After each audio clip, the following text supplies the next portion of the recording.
हर साल दिवाली के दिन जब पूरा भारत रोशनी से नहाता है, उस दिन सिख इतिहास का एक पवित्र पर्व भी मनाया जाता है, जिसे बंदी छोड़ दिवस कहते हैं, यानी मुक्ति का दिन।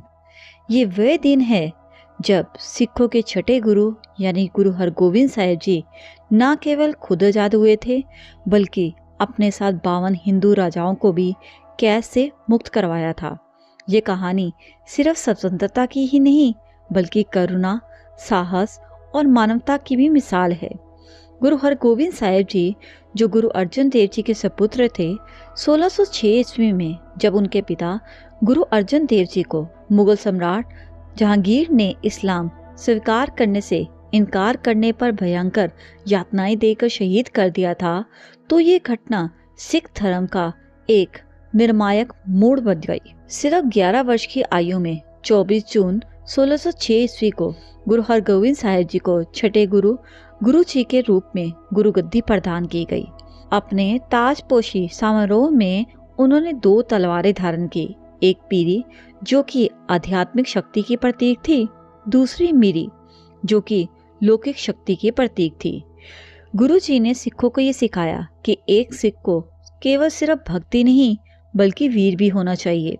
गुरु हरगोविंद साहिब जी के बढ़ते प्रभाव से मुगल दरबार चिंतित हो उठा। अमृतसर में गुरु जी ने श्री अकाल तख्त की भी स्थापना की थी, जो सिख शक्ति और न्याय का प्रतीक था। उन्होंने सिखों को आत्मरक्षा के लिए इकट्ठे किया और ये बात मुगल प्रशासन को खटकने लगी।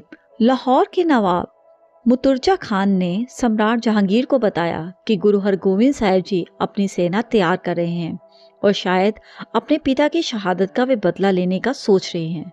ये सुनते ही जहांगीर ने गुरुजी को दिल्ली बुलाने का आदेश दिया।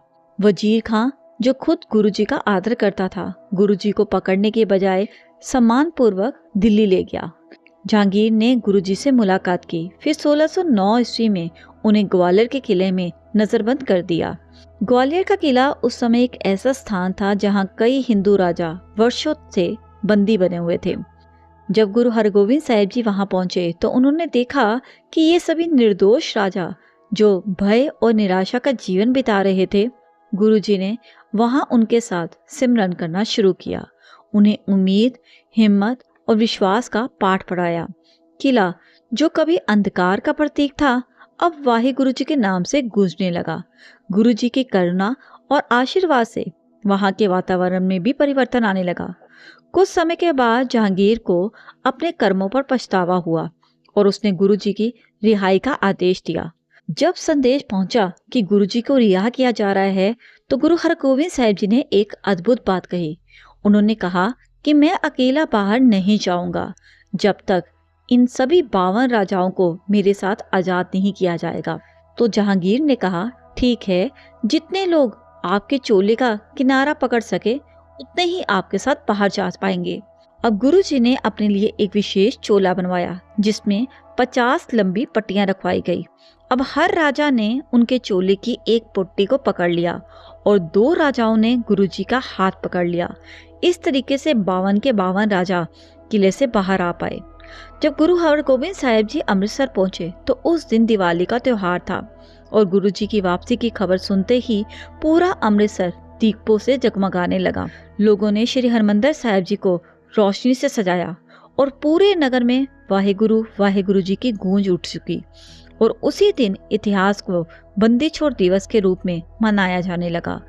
ये दिन आज भी हमें याद दिलाता है कि असली रोशनी दीपों से नहीं बल्कि दूसरों को अंधकार से निकालने से मिलती है। और बंदी छोड़ दिवस का अर्थ भी सिर्फ एक पर्व ही नहीं बल्कि एक संदेश है। जब तक कोई एक भी मनुष्य दुखी है, हमारी आज़ादी अधूरी है। कहने का मतलब ये है कि जो दूसरों के दुख को दूर करता है वही दिन असली बंदी छोड़ रहता है।